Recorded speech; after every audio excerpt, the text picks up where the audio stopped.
It was a cold January evening in 1993 in Jacksonville, Florida. Bonnie Haim, a young 23-year-old woman with sparkling brown eyes and a gentle smile, did not return home. Her absence was so unusual that her family and colleagues immediately sounded the alarm. On the morning of January 8th, her husband Michael called the police, reporting his wife missing. He said that Bonnie left the house on January 7th and did not return. Bonnie was a mother and a wife whose life seemed happy at first glance. But her disappearance opened the door to a world of secrets and fears that had been hidden from prying eyes for a long time. The morning after her disappearance began with alarm bells. Her colleagues noticed that she did not come to work, which was completely uncharacteristic for her. Bonnie was a responsible person who always reported if she was late or had to miss a work day. Her car was found in the parking lot of Jacksonville Airport. There were no signs of a struggle inside, but Bonnie's woman's purse with her documents was left in the car. This fact immediately aroused suspicion if she really planned to leave. Why did she leave all her belongings? Police began searching the airport and its surroundings, but no trace of Bonnie was found. The situation began to darken when the police became interested in the relationship in the Haim family. Michael didn't seem to feel much anxiety about his wife's disappearance, although he claimed to be worried about her. His cold and detached demeanor attracted the attention of the investigators. But the strangest thing about his testimony was that Michael couldn't explain anything. Where, in his opinion, could Bonnie be, and why could she have disappeared? In his testimony, he said the same night she left the house, "I called my mother Caroline Haim and asked her to look after her son. I went in search of Bonnie. I searched for her on the street for more than 45 minutes until I finally returned home without knowing anything about my wife." The police conducted the first interviews, and this is what they managed to find out. Bonnie and Michael Haim were married for several years, and they had a young son, Aaron. Despite the apparent stability, problems have been brewing in the couple's relationship for a long time.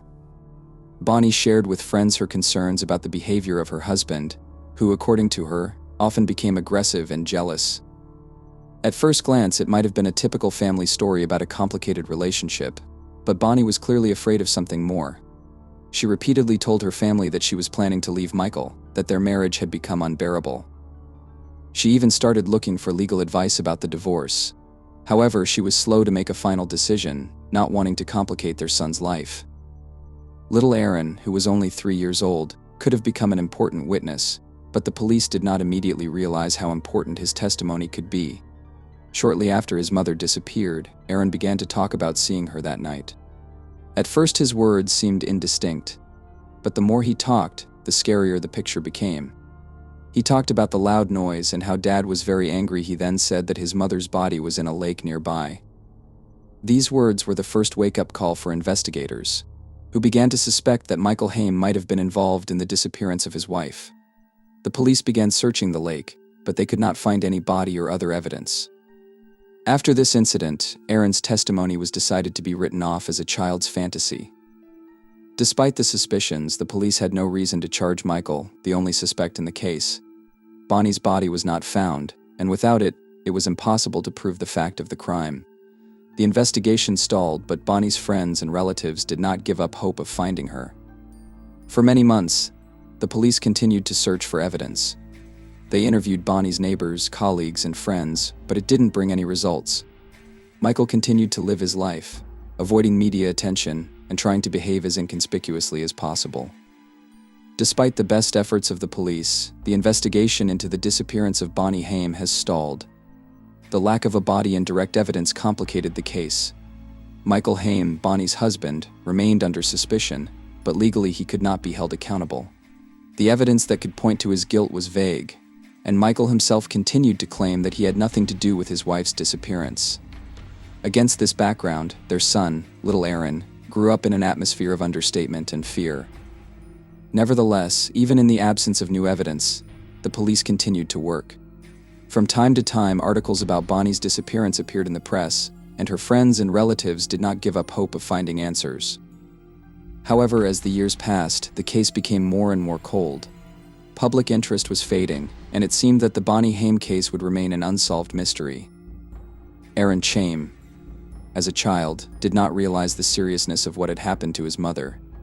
But as he grew older, he felt more and more empty in his life. He remembered the night his mother disappeared, and the fleeting memories that remained in his memory only increased his pain. These were excerpts from his childhood: a loud sound, screams, his mother's frightened face. These fragments surfaced in his mind, but little Aaron was too young to understand exactly what had happened. Over time, Aaron started asking his father questions. Michael tried to avoid talking about this topic, assuring his son that his mother had just left. But Aaron knew it was a lie. He had seen his father change when it came to Bonnie. There was fear in his eyes and nervousness in his behavior. These signs left Aaron in no doubt his father was hiding something. Because of the whole situation, little Aaron moved in with his Aunt Liz, Bonnie's sister. He was then adopted by the Fraser family.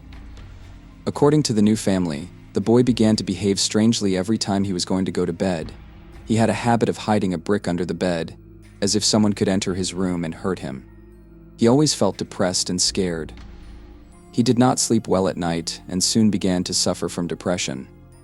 The boy needed serious psychological help. When he turned 6, he asked his foster parents to go in search of his mom. When his parents agreed, he went to the garage and grabbed a shovel. The kid believed that his mother was buried, but his memories were too vague. It's been a long time. Aaron Haim has become a teenager.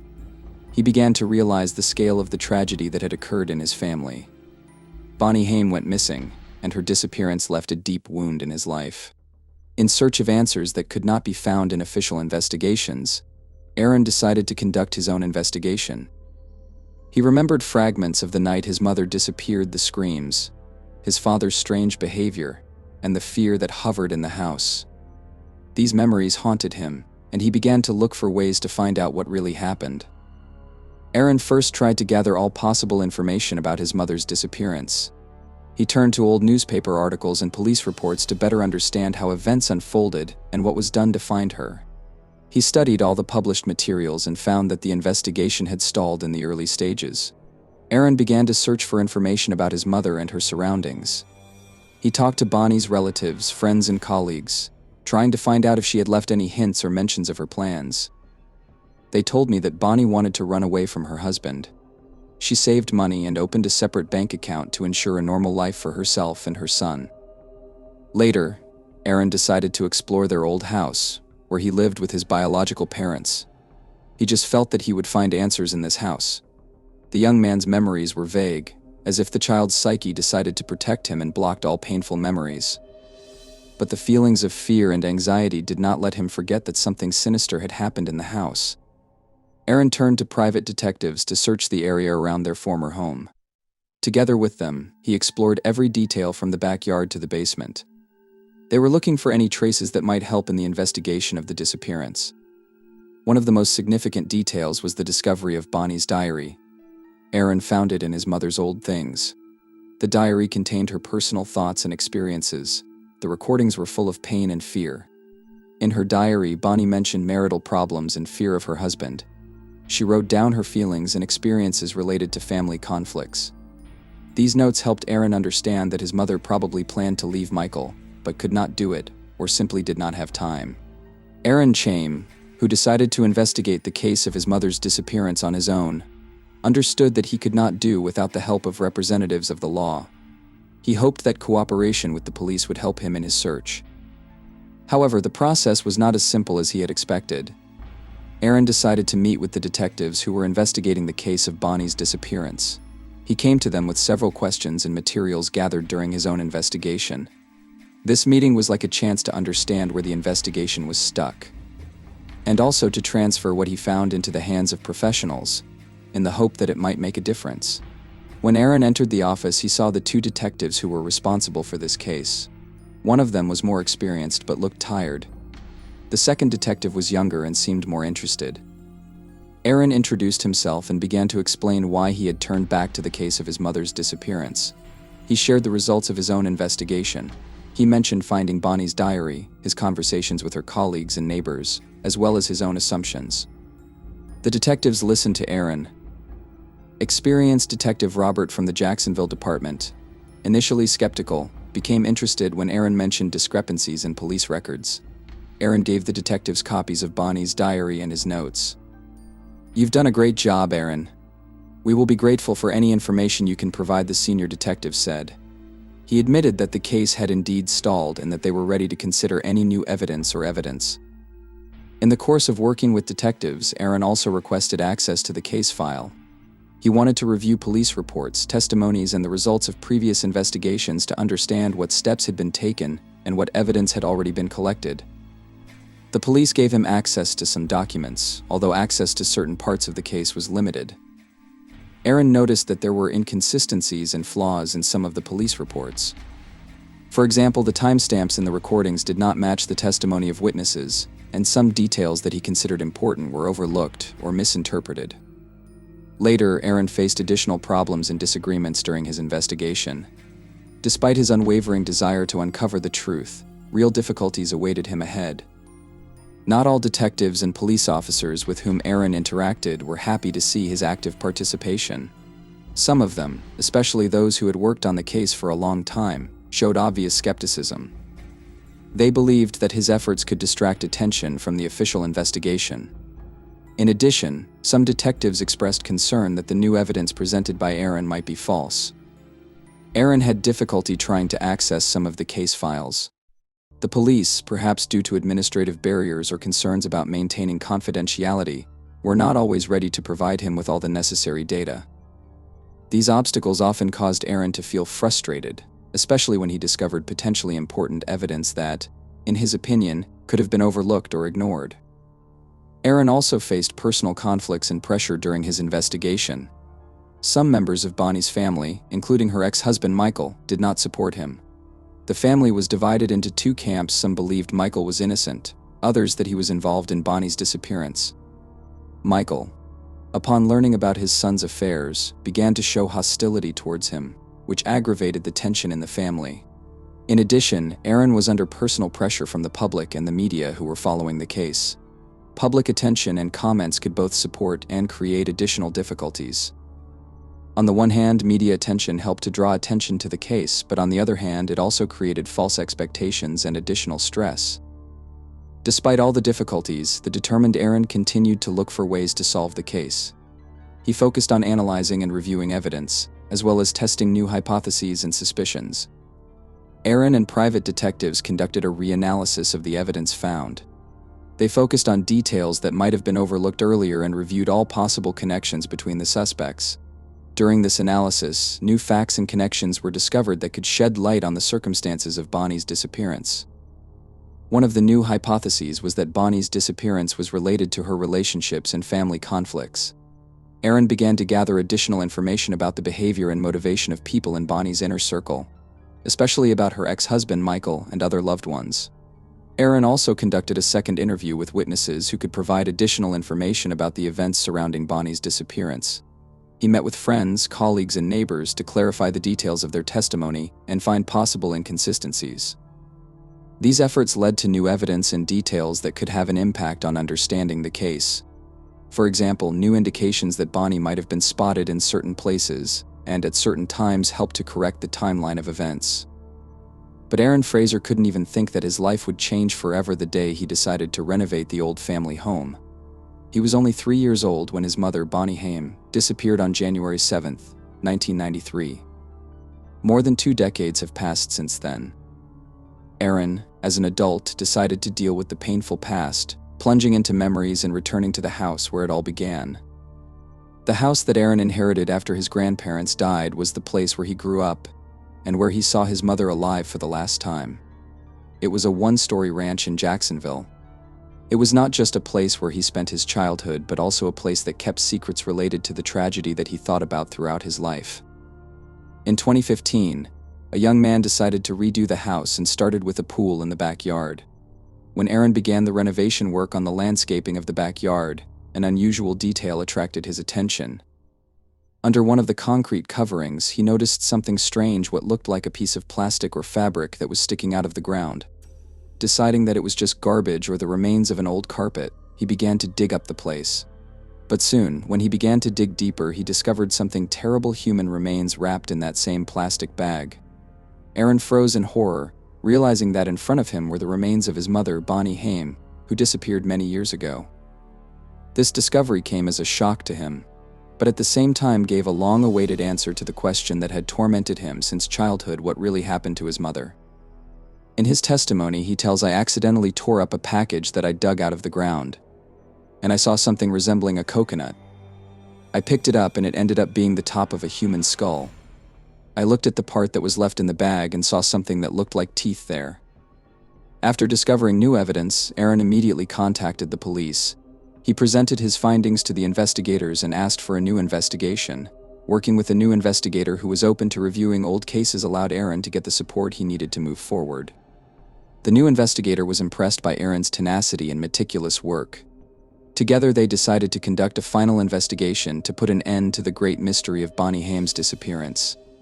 When DNA results confirmed that the remains belonged to Bonnie Haim, the police carried out a number of operational measures to arrest the only suspect.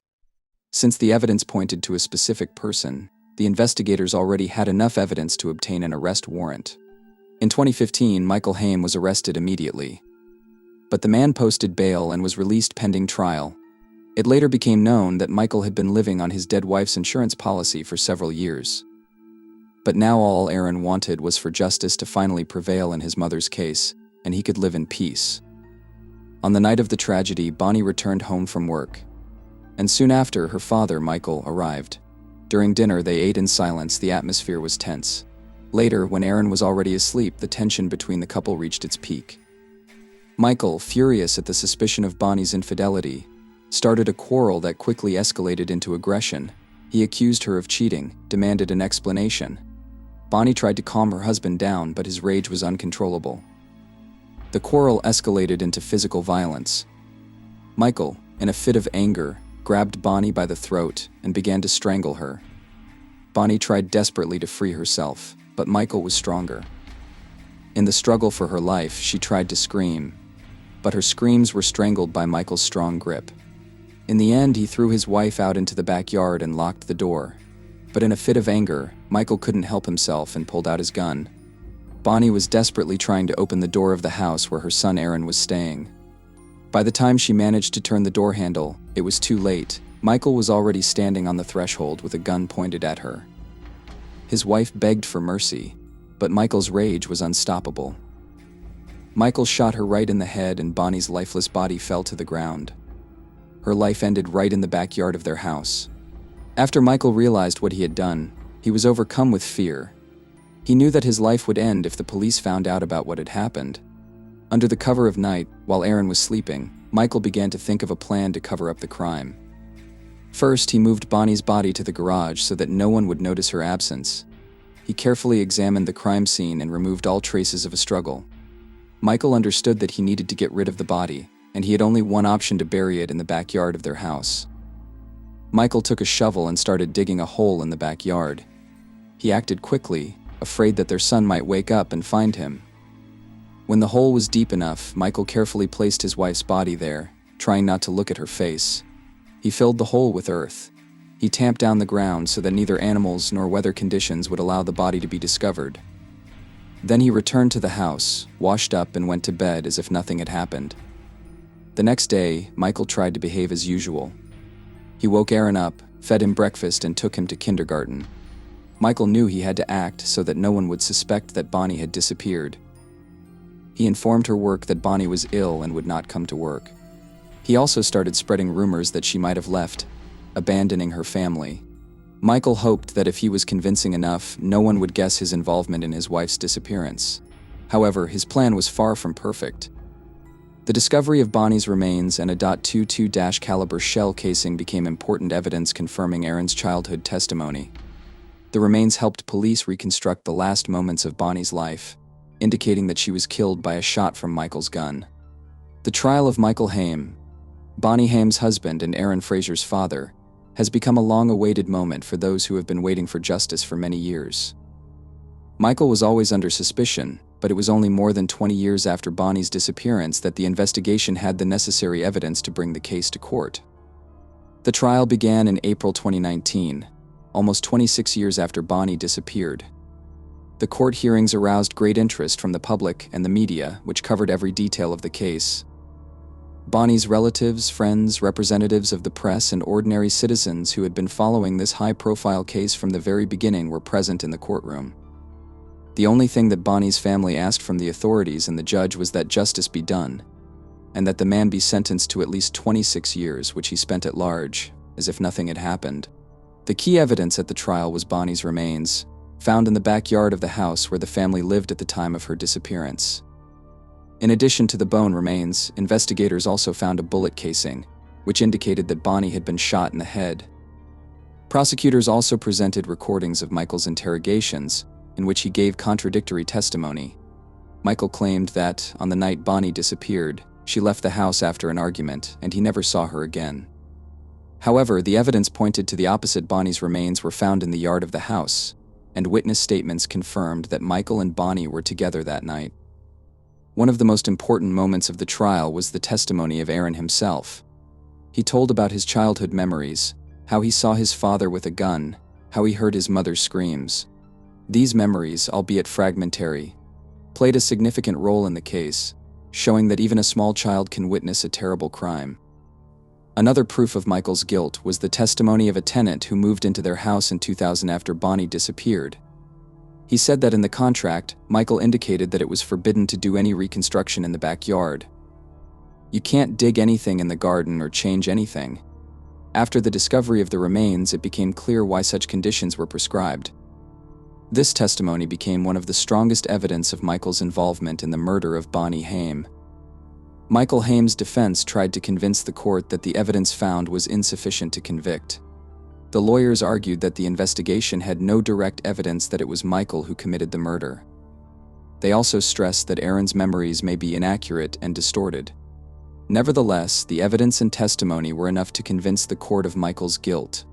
After a long hearing, in July 2019, the court found Michael Haim guilty of murdering his wife. The judge sentenced him to life in prison without the right to early release, emphasizing the cruelty and premeditation of the crime. The reaction to the verdict was mixed. On the one hand, Bonnie's friends and relatives expressed relief and satisfaction that justice had finally been served. They had been waiting for this day for a long time and hoped that Michael would receive the punishment he deserved. On the other hand, there was the pain of loss and the realization that no sentence would bring Bonnie back to life.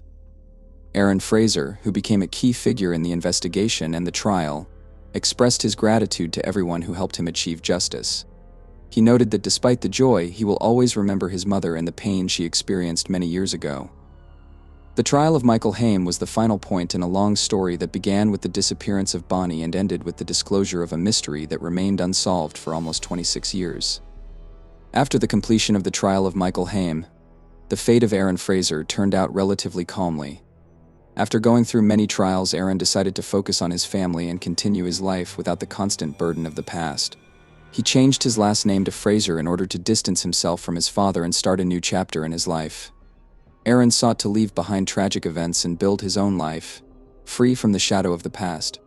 Aaron Haim's work on the case of his mother's disappearance was fraught with many obstacles and disagreements. He faced difficulties interacting with the police, conflicts with his family, and barriers related to the legal aspects of the investigation. However, his determination and perseverance allowed him to continue the investigation. Aaron became a reminder of how important it is to continue to fight for the truth, despite all obstacles, and his efforts helped advance the investigation. His work played a key role in uncovering new evidence and hypotheses that helped the police solve the case.